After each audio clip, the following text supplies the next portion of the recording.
Umat Tuhan yang terkasih dalam Yesus Kristus, Salam. Jumpa lagi pada malam ini 28 Maret 2022. Kita sudah melakukan berbagai aktivitas kita sepanjang hari ini, dan Tuhan sudah antar kita memasuki persekutuan keluarga. Mari kita menyatakan syukur kita kepada Tuhan dan mendengarkan kebenaran firman-Nya. Kita berdoa. Kami memuji kebesaran-Mu Bapa, karena Bapa begitu setia memelihara kami, menjamin kehidupan dan keselamatan kami umat manusia. Terima kasih Bapa, kami rindu untuk mendengarkan kebenaran firman-Mu, karena itu datanglah dan memberkati kami sekalian. Demi Yesus Kristus yang adalah firman yang hidup itu, padamu kami berdoa dan menyambut firman-Mu. Amin. Umat Tuhan yang terkasih dalam Yesus Kristus, kita mendengarkan kebenaran firman Allah yang terbaca di dalam Injil Lukas pasal 22 ayatnya yang ke-63 sampai dengan ayatnya yang ke-71. Yesus di hadapan mahkamah agama, dan orang-orang yang menahan Yesus mengolok-olok Dia dan memukulinya. Mereka menutupi mukanya dan bertanya, "Cobalah katakan, siapakah yang memukul engkau?"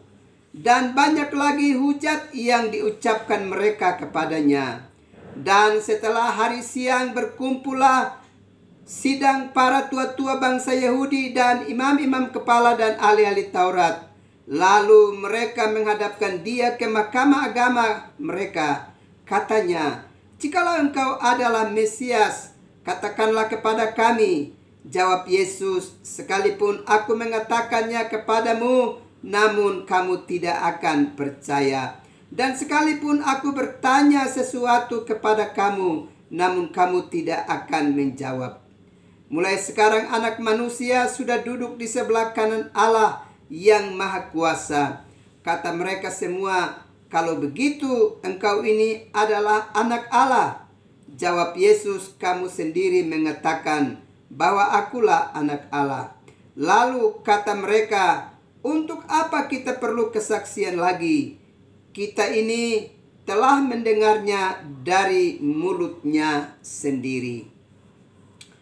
Bapak, Ibu, saudara-saudara yang terkasih dalam Yesus Kristus, pada renungan malam yang lalu kita telah belajar dari Injil Lukas pasalnya yang ke-19 ayat yang ke-37 sampai dengan ayatnya yang ke-44.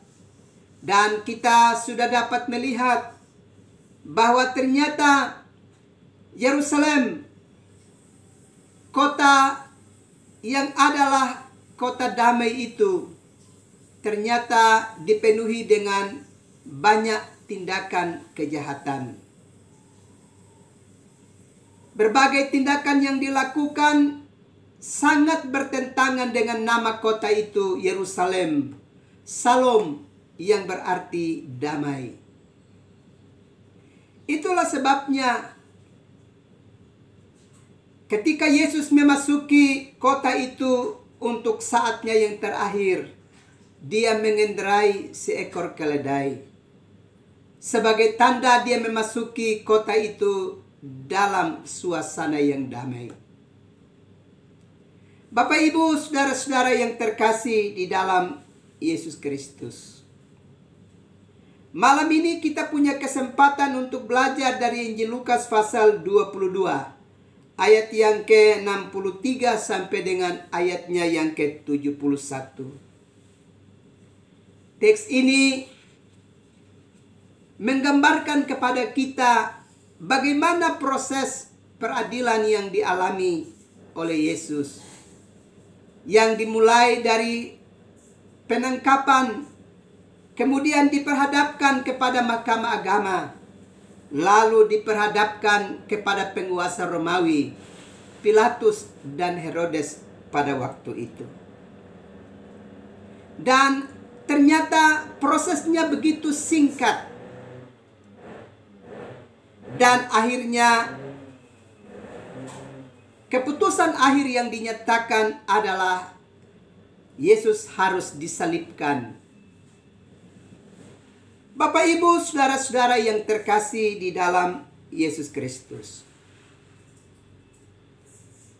Dari pengajaran di dalam Injil Lukas pasal yang ke-22, ada beberapa hal yang perlu kita perhatikan dengan baik. Pertama, bahwa akibat dari dosa, manusia itu kehilangan rasa keadilan di dalam hidupnya. Manusia tidak lagi memiliki perasaan untuk memperlakukan keadilan bagi sesamanya yang lain. Dan ini tentu sebuah keadaan yang sangat memprihatinkan bagi kehidupan kita umat manusia. Dan bahkan di dalam bagian ini kita belajar bahwa tidak ada figur yang ada di kota itu, di negeri itu, yang bisa tampil sebagai figur yang membawa keadaan yang damai dan menjamin keamanan serta kenyamanan bagi sesama umat manusia. Baik itu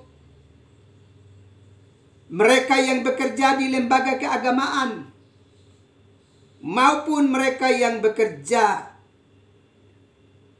di pemerintahan. Tidak ada satupun pribadi yang mampu menjamin kedamaian dan keadilan bagi kehidupan umat manusia. Dan lebih khusus saat itu dialami oleh Yesus. Dan ternyata hal yang lebih dimungkinkan terjadi akibat dari dosa yang mengikat kehidupan manusia adalah manusia cenderung untuk melakukan kejahatan. Manusia cenderung untuk mencari kesalahan dari sesamanya. Manusia cenderung untuk menghina sesamanya. Manusia cenderung untuk mempermalukan sesamanya. Bahkan manusia cenderung untuk menggunakan cara-cara kekerasan untuk melumpuhkan seseorang di dalam kehidupan bersama. Sekali lagi, ini tentu adalah sebuah gambaran kehidupan yang amat memprihatinkan.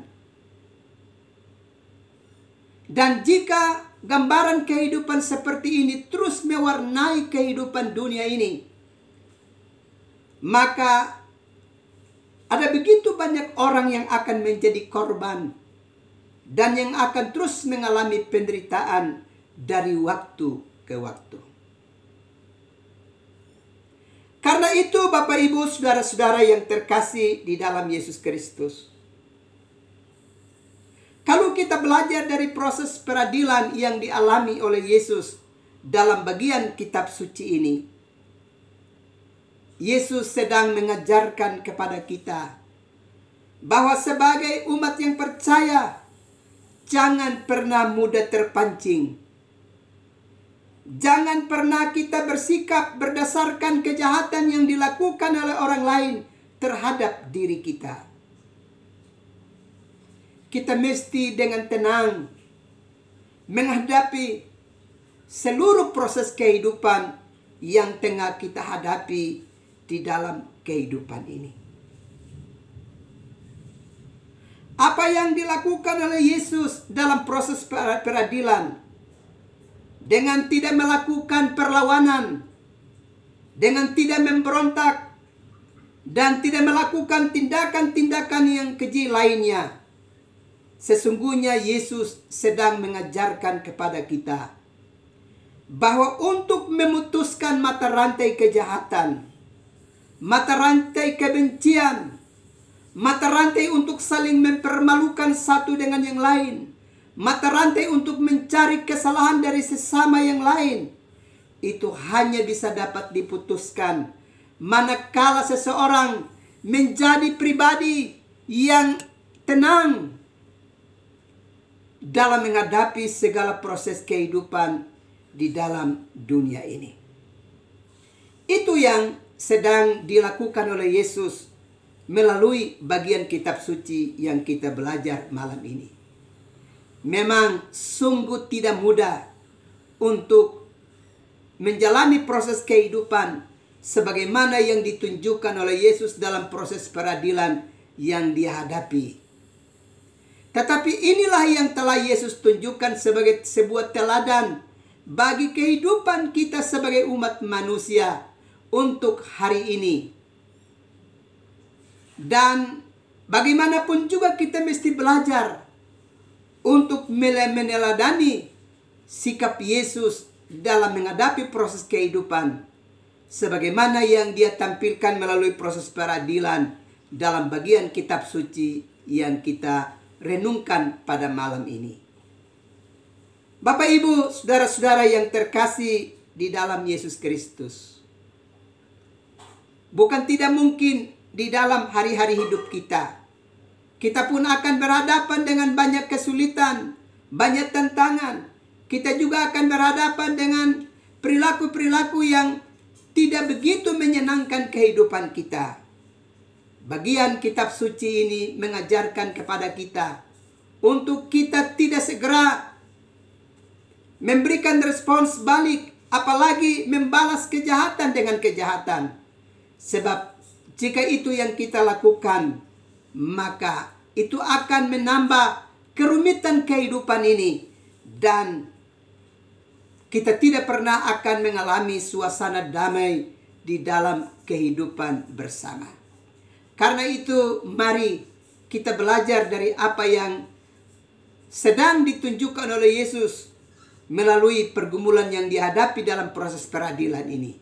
Biarlah Roh Tuhan menolong kita untuk menjalani kehidupan ini dengan bijak, agar dengan demikian kita ikut memberi suasana kehidupan yang mendukung untuk kehidupan damai di antara seorang dengan yang lainnya. Dan jangan pernah kita menuruti perilaku hidup dari para pemimpin agama maupun juga pihak yang berkuasa pada waktu itu, yang ternyata melakukan tindakan keadilan atas proses peradilan yang dialami oleh Yesus. Hindarkan diri dari perilaku hidup yang sedemikian, karena itu tidak dapat menolong kelanjutan dan kedamaian hidup bersama sebagai umat percaya. Kiranya Tuhan menolong dan memberkati kita sekalian. Amin. Mari kita berdoa. Bapa, terima kasih untuk kebenaran firman-Mu yang telah memberkati kami malam ini.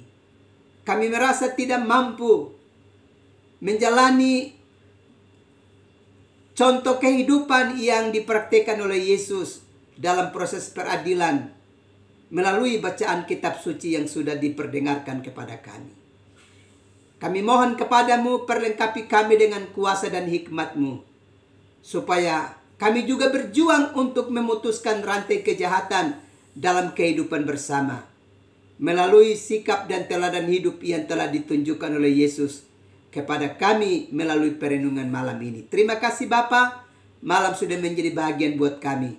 Kami akan beristirahat, datanglah dan berkati kami sekalian. Demi Yesus Kristus, kami berdoa dan mengucap syukur. Amin. Umat Tuhan yang terkasih dalam Yesus Kristus, selamat malam, selamat beristirahat. Tuhan pasti terus melindungi dan memberkati umat Tuhan sekalian. Salam.